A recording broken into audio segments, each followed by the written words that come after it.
Hey everybody, what's going on? It's Jeff Rieger. It's episode 3 of the Daily Ticket. It's really great to be here. As always, I appreciate the comments from the first 2 episodes. Today I'm outside in my beautiful backyard. It is gorgeous. We need to really savor these days as a plane flies above my head. We need to savor these days because unfortunately it's going to be October before you know it. It's going to be cold weather and then we're going to be remembering when. But why be a downer? Why be a bummer? Because the Lions get good news today. The Lions got good news yesterday. They cut down to their 53-man roster. And the only thing that really stuck out to me was cornerback Emmanuel Moseley's off the pup list, and he's eligible to play opening night against the Chiefs in Kansas City. I don't think that's going to happen. I find the move interesting. But you do know that they struggle right now to find depth at the cornerback position.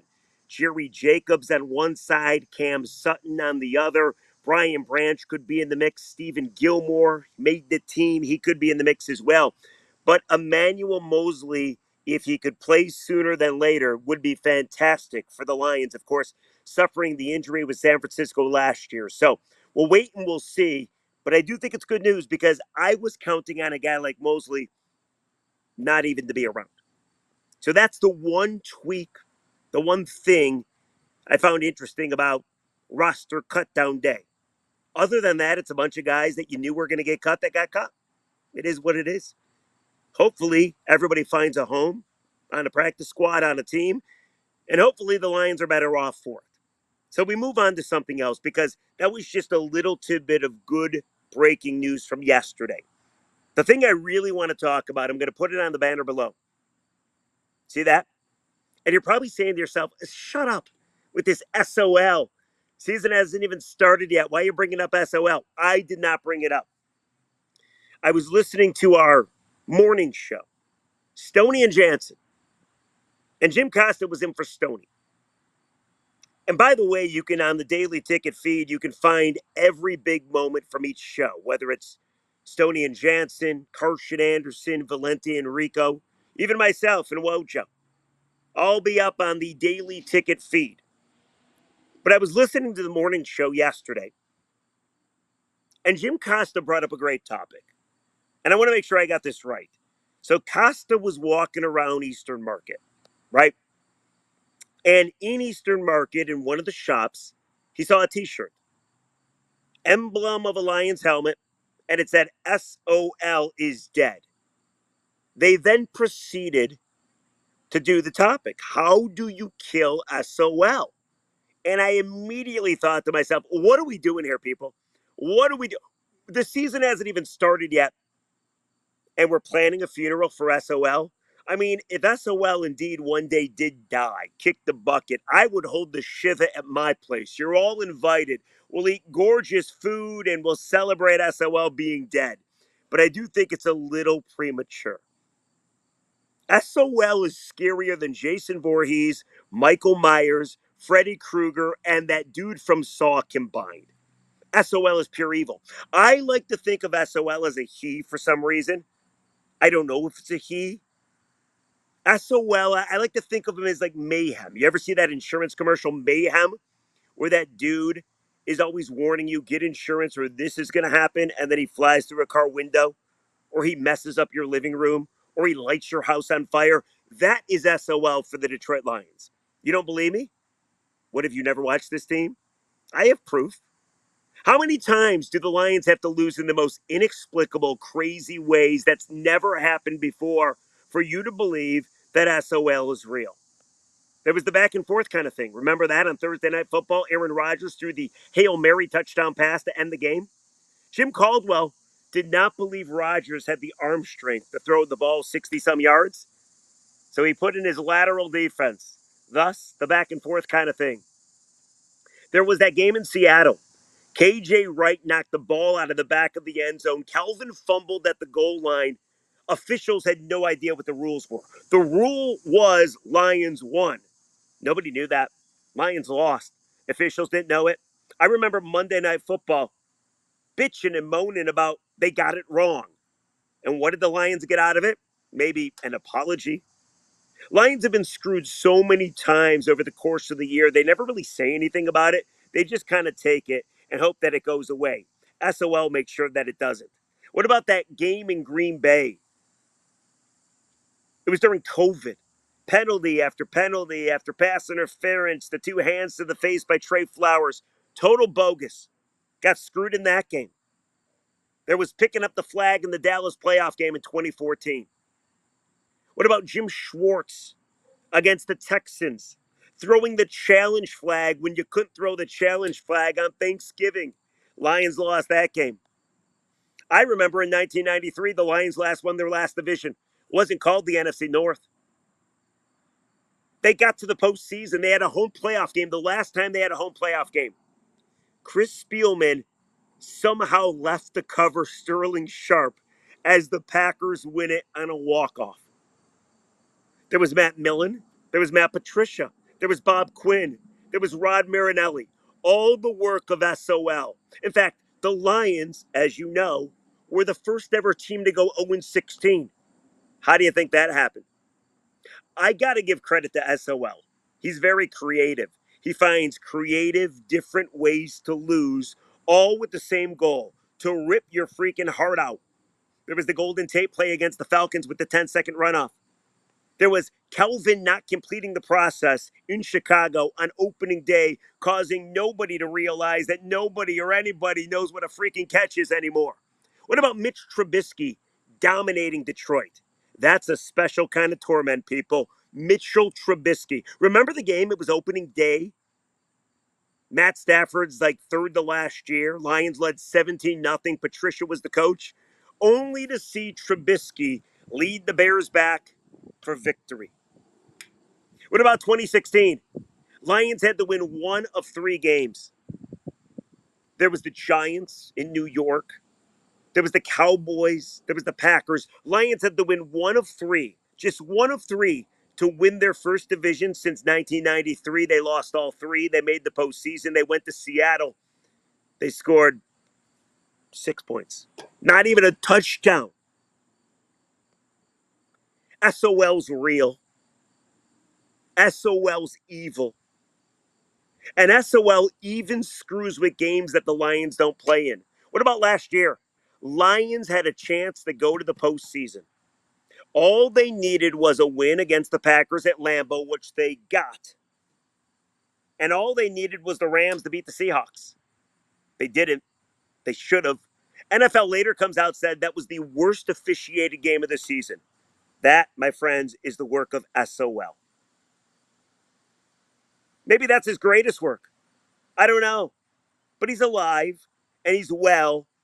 And now with the Lions being thought to be good, there's so much hype. There's so much optimism. People truly believe this team is going to be awesome.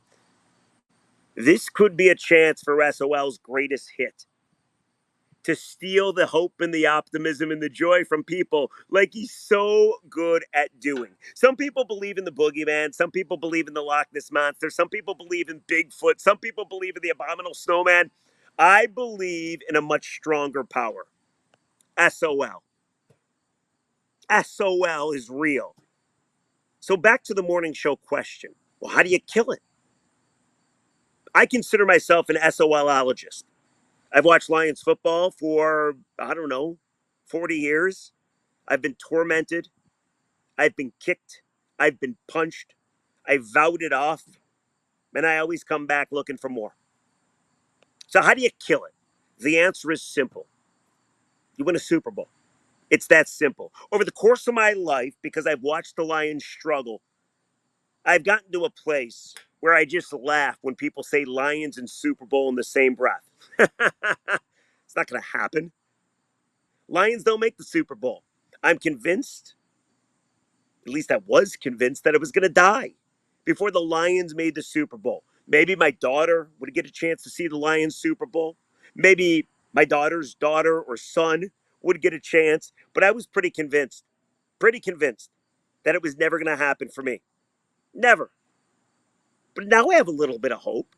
I think Brad Holmes is the real deal. I think he's an excellent evaluator of talent. I think Dan Campbell really showed something last year. started 1-6, and somehow guided his way out, chance to make the postseason. The only way you kill SOL is you change the Lions fan narrative of what success actually is. Right now, success is, can we make the postseason? We'll be happy. Success is a 10-game stretch where the Lions went 8-2 and Jared Goff didn't turn over the ball not even once. That's considered success. The barometer and bar is so low that the littlest, smallest thing is considered success. And Lions fans take it and run with it, and they say, you know what? Maybe we're headed on the wrong track. To kill SOL, you got to make a Super Bowl, then win the Super Bowl because that changes the expectations. We need to be like every NFL city. We need to expect to play for championships. Forever, it's been, well, let's hope we make the postseason. Ooh, if we can get a home playoff game, that would even be better. Heck, can we win a playoff game? Lions have one playoff win since 1957. That is the most insane, crazy, ridiculous, awful stat I've ever heard in my life. Other cities win playoff games by mistake. They don't even celebrate it. They just win playoff games. Here in Detroit, if the Lions were to win a playoff game this year, there would be a parade down Woodward. So how do you kill SOL? It's easy. You got to win a Super Bowl. You got to win a Super Bowl. All my best moments being a Lions fans ended with them getting smoked in a playoff game, whether it be to Washington or to Philly in the famous Lomas Brown guaranteed. What about 1994, New Year's Eve, Barry Sanders against the Packers, -1 yard? Thanks, Barry. Matt Flynn, all you got to do is say his name, sends shivers up the spine of Lions fans. Lions had to win that game in Green Bay against the backup quarterback to get a home playoff game. And what did they do? Flynn threw I think he actually just threw for another touchdown right here in my backyard. So it's really been tough to be a Lions fan. And whether you believe in SOL or not, I do. I think it's this evil spirit. And to kill it, all you got to do is win a Super Bowl, which of course is easier said than done. But I have hope. I do. I have hope that it could happen one day with this new regime. Or, like I said, this could be SOL's greatest work. Get us all pumped up, get the nation to buy in, get Vegas to buy in, get us to believe, get us just yearning for the football season. And then they lose to Kansas City and they lose to Seattle. And for good measure, they lose to, what is it, the Falcons the next game? To kill SOL, you have to make it a normal thing to talk about championships in this town. Not, let's win a playoff game and we'll be happy. So you got to win a Super Bowl. That's how you kill it. Then we get to have a funeral. Then we give the obituaries. I will stand at the podium and I'll talk about SOL glowingly because he'll be gone. So I wanted to ask you, I thought it was a great topic in the morning show, the Stoney and Jansen show this morning at 97 won the ticket. I thought it was a great topic. What do you do to kill SOL? Because Costa saw the shirt that said SOL is dead. SOL is not dead. In fact, I wouldn't even say that out loud because you put it in the ether, SOL will get word of it. Watch this video. Next thing you know, he's going to come down and wreck your world. So he's not dead. But what do you do to kill it?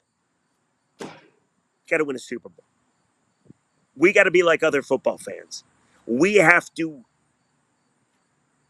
expect a title, expect greatness, not just, well, you know what?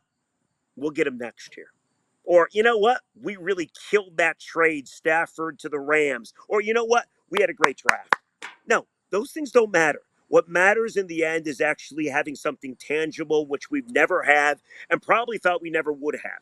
Again, I have hope now, but that's how you kill SOL. You change the narrative. You got to win a Super Bowl. What about you? I ask you the question, please, in the comments section. I know this is kind of a wacky video, kind of fun for a Wednesday, right? What do you do to kill SOL? Is it win a playoff game? Is it just simply get a home playoff game? Is it simply win your first division title since 1993? What would you say? What do you do? Let me know. Comment section below, and I'll read them all, as I always do. Speaking of the comments, I have comments for you. Every episode, I read the comments and the rates and the reviews, and I read one of the positives and one of the negatives. I got a positive and a negative from my last podcast. It was yesterday. It was titled Michigan's non-conference schedule is a freaking joke. I believe that was the title, and I do believe that's the case. I gave a controversial opinion where I said I would rather lose to a legitimate team, quality team in the non-con, like a Texas or a Notre Dame or, I don't know, pick it, Alabama, Georgia, Auburn. I would rather lose to a good team than kick a cupcake's ass. And I got some kickback on that, and I got some comments. So here's the first positive comment. Then we'll read the negative comment. This one comes from at Austin Bros with a Z. Says, glad you're getting some recognition, Rieger. Always enjoy you on the radio. There you go. That's a positive. Now for the negative. Now for the blunt. Now for the, this is tough. This one comes from James Surreal 2853. Obviously a Michigan fan, as am I, by the way. Says, anyone still talking about the schedule is so blatantly out of touch at this point. It's been explained that Michigan canceled the UCLA home and home series due to COVID losses and increased revenue of home games the past two seasons. The only reason they didn't get better teams on the schedule is due to lack of time. Don't worry, they go back to playing teams like Texas and OU next year. Same thing with UGA. The conference made them cancel the OU series because it was a new conference game rather than an OOC series. With less than a year before the season, there was no good teams left to choose for a game. Such a dumb, lazy take. So there you go. James Surreal's making excuses. I'm just happy next year, and James is right about this, the non-con gets a heck of a lot better and more competitive, and it makes a guy like me very happy. So this is episode 3 in the books, guys. We'll catch you tomorrow. What do you have to do to kill SOL? Let me know in the comment section below.